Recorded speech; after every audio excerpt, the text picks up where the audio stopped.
Hey, you fantastic YouTube people.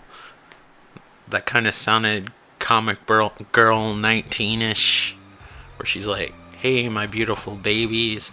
This is Lupin the Third. There's some subtitle. It's in Japanese. I'm not going to even attempt to try to pronounce it, but it's in the front title. Obviously, you've already saw that.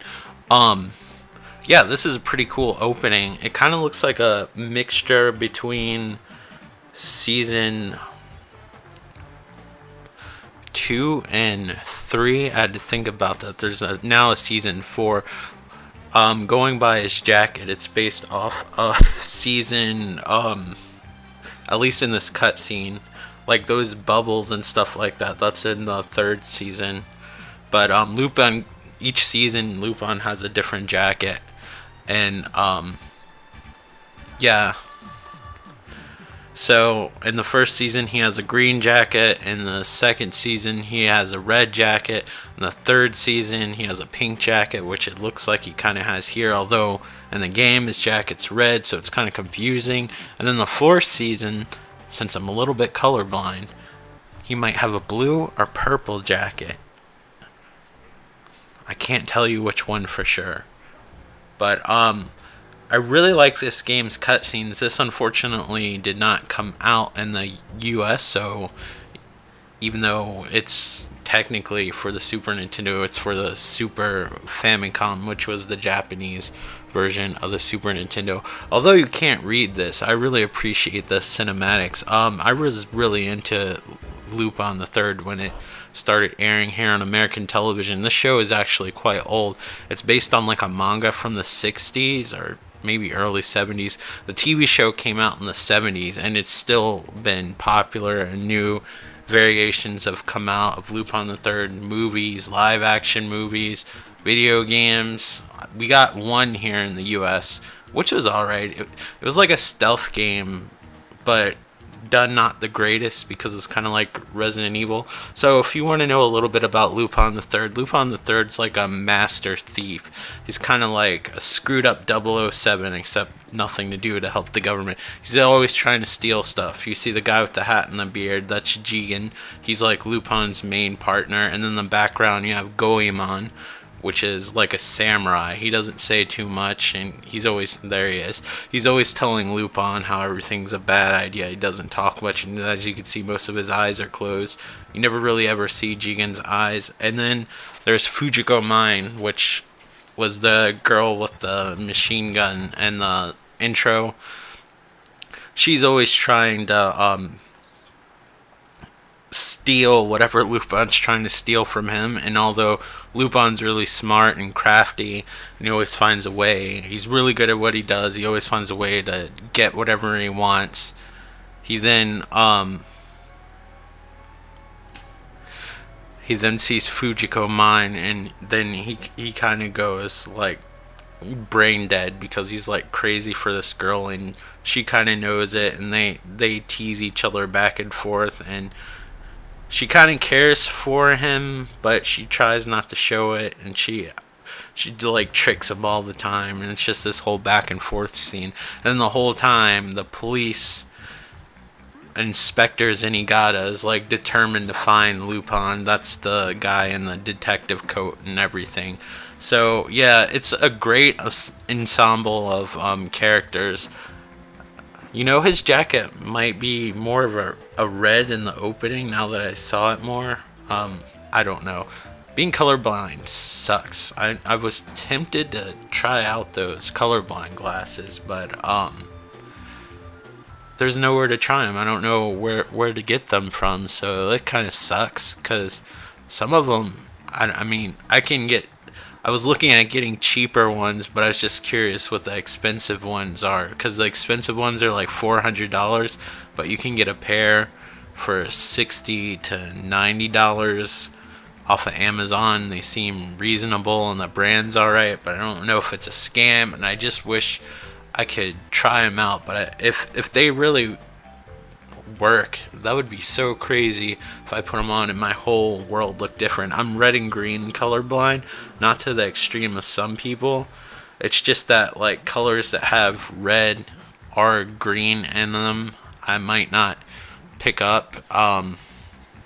For instance, like a really bright neon green might look yellow to me, or I might mistake purple for blue because I can't pick up the red in it, and things like that. Dark red can look like brown, and dark green can look like brown as well. So there's things like that, and sometimes brown can look like. I just said that. I'm sorry. Like, my brain's so scattered. Like, I really wanted to do a video. I actually was gonna do Donkey Kong Country 2. I can't remember what popular channel just did it recently. I swear I'm psychic, but like for all the wrong reasons. I have an idea of what video to do, and then I go on YouTube and one of the more popular YouTubers just do it, and I'm like, oh, I don't want to be accused of trying to copy them. So be prepared. And the next video is either going to be Tron Evolution, I think it's what it's called. I don't know. It'll be a surprise. Or Donkey Kong Country 3, which Donkey Kong Country 2, which I really enjoy. But yeah, my anxiety's been like out of whack. And I'm having like some GI stuff going on, and they're switching medications for that, and they're trying to get me off of one, and it's just like, oh my gosh, it's just like having lava inside of your like stomach and throat. With anxiety, it makes it bad. So I figured I'd do the video to get my mind off of it. Like I said, I was gonna get more personal now that I'm just making these videos basically for me, since I'm pretty much accepted the fact that not a lot of people see these videos. So I'm gonna do the stuff that I want. Just like now, like, I don't know who cares about Lupin. I personally love Lupin. The PS1 game was actually great, but it was great because I liked Lupin. If I didn't like Lupin and the other characters, it probably wouldn't be that great. I haven't gotten that far in the game of this, but I do think it's cool that it's not like a ripped off platformer from another game like Super Back to the Future 2, which is a Japanese exclusive, but I'm sure you've seen it. It's like a Sonic the Hedgehog clone. Like the Simpsons arcade game and the Teenage Mutant Ninja Turtles games are just a regular beat 'em up. They don't do anything unique. It's just the characters.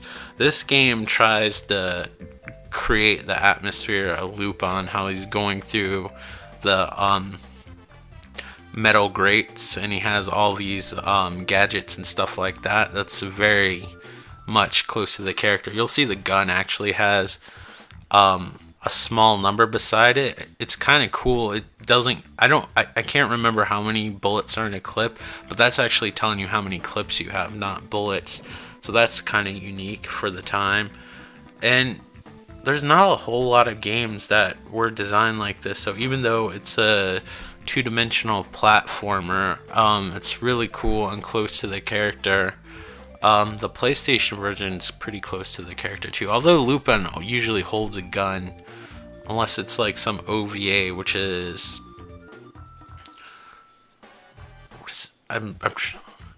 it's like an original video anime. I think it means straight to video anime. I hear the term more than actually someone saying it out. I'm sorry if I sound stupid. Yeah, like, he's more aggressive sometimes, but like in the shows and stuff, he doesn't like to use his gun all that much. And the comics are kind of the manga, the old mangas are kind of drawn ironically. Like some of the cartoons and the old Mad magazines, that was actually the artist Monkey Punch is who created Lupin. I don't know what his real name is, but that's like his alias that created Lupin. And yeah, so yeah, he was inspired by Mad magazine and stuff like that. And you'll notice Cowboy Bebop is actually inspired, his look will Spike from Cowboy Bebop. I don't know why I just called him the Cowboy Bebop. The main character in Cowboy Bebop, named Spike actually is somewhat designed after Lupin the Third. He has like those really anemic legs and then big feet and stuff like that. So Lupin's the Third has influenced culture a lot, and they're still making new stuff with Lupin to this day. They actually, last year at least, I don't know when it came out in Japan, they came out with the fourth season, and gosh, I think the third season was like in the 80s. Unless there's something in Japan that came out, like there's so much Lupin stuff I couldn't even begin to keep track. For Christmas, I got the first season, which never came out here, so that's kind of cool. It's completely in Japanese. The second season actually came on Cartoon Network. Adult Swim is when I originally saw it, and that was actually dubbed in English, and I really like that version of Lupin, and I like how they got the original voice cast from so long ago, because that game was on like the PlayStation 2. Must have been like 2003 when it came out, maybe 2004. It came out like right around the time like I graduated high school. Sorry if I sound super old / super young. I feel like I'm in limbo of like most people that watch YouTube. I'm either too young for the older audience, and I'm too old for the younger audience. I'm like in limbo, so I honestly don't know who I'm talking to anymore. But this is a pretty faithful adaptation, and it seems, even though I showed the cutscenes just because I really like the cinematics of it, which is pretty unique for a licensed game to have this much effort put into it, but I thought it was cool to share, and it seems based on, this is what the commercial would look like. Well, in between commercials, it would do that. That's kind of cool. There's just so much love and care that went into this, but it's easy to follow even if you don't read Japanese as far as gameplay goes. But thank you so much for watching, and I hope you're all doing well. Thanks again, and take care. Bye. If you want to, like, comment, and subscribe. Thanks for watching.